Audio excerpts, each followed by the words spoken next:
Hiya, it's your VW bud. I want to preface this video with just a small introduction. This is the first video on this channel, and I'm trying out this small venture into YouTube, not for money, but to socialize and make my way into the amazing Volkswagen community. I want to strive to make good content ranging from news, repairs, and many other fitting Volkswagen, VGA, and anything under the Volkswagen banner. I encourage you to comment your opinions, ideas, tips, and advice down below. I may not be consistent for a while as I find my footing and continue my full-time job. So long as you are along for the ride, I think it'll be a good time for everyone. Thanks for listening to this small intro, and without further ado, on to the video. Volkswagen announced that a new SUV will be joining their fleet, though in reality it will be replacing a role in the Euro market and enhancing another in the US market. Introducing the Tayron.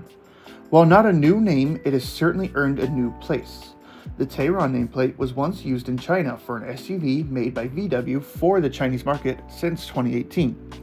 The nameplate now finds worldwide use since 2024 in Europe, and soon enough the US will see the Tayron in the form of a new generation Tiguan with a longer wheelbase.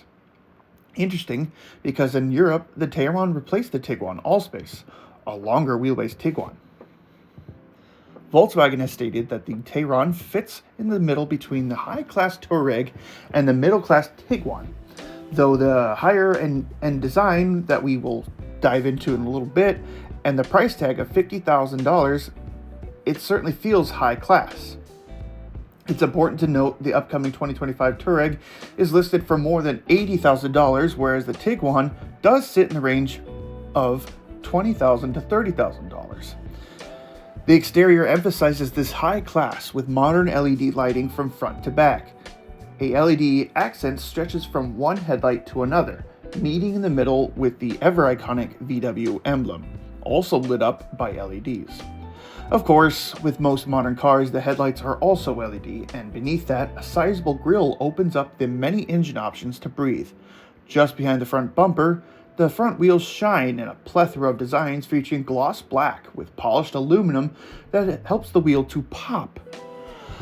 Lower trims such as Life and Edition 75 feature 17-inch rims, whereas the Elegance and R-Line upgrade that to 19 and 20-inch rims respectively.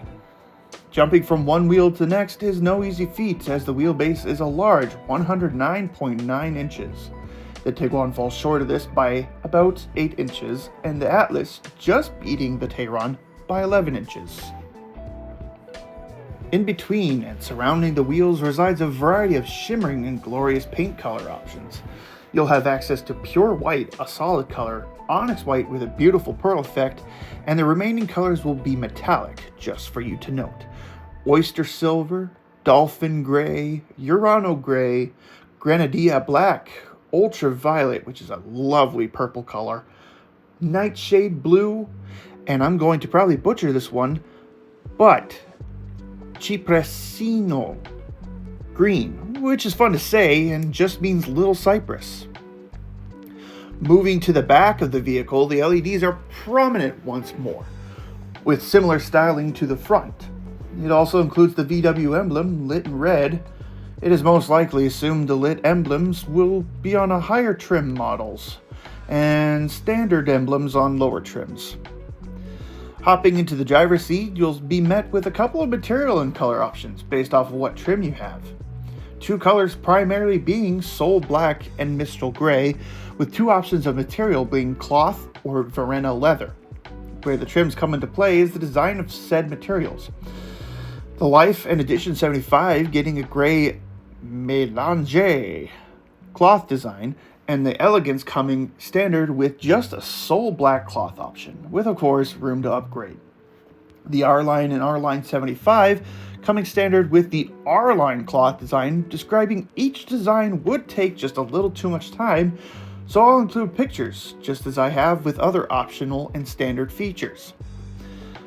Looking ahead, the Tayron features a 12.9-inch infotainment display and all the usual amenities one would expect out of a high-dollar vehicle.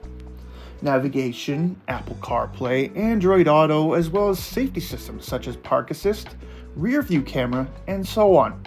Of course, you can also expect the usual plastic dashboard, but accented with chrome, and even an ambient lighting system that stretches from one door across the dash and onto the next door. On the R line, it is seen that the entire dash, including the gauge cluster, is made up of screens. The center console features cup holders and storage, as you'd expect, but also a knob capable of changing drive modes, like Sport or Comfort. Moving back to the second row, you have a similar design, material, and color, but that's where the tour would end besides the trunk. Unless you choose the third row, 2 additional seats option, totaling the seating to 7 instead of just 5.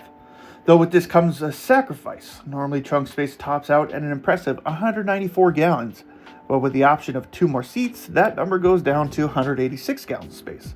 Not too bad, just depends on how big your family is in this family vehicle. If you're curious as to what will be powering this big, beautiful SUV, then you'll be pleased to know, like everything else in this vehicle, there are options. The engine options the Tayron have are the following: the 1.5 liter TSI inline 4, or the 1.5 liter TSI inline 4 mild hybrid. As it's put, being able to defeat 2 cylinders for greater efficiency. Then you have the 1.5 liter TSI inline 4 plug-in hybrid.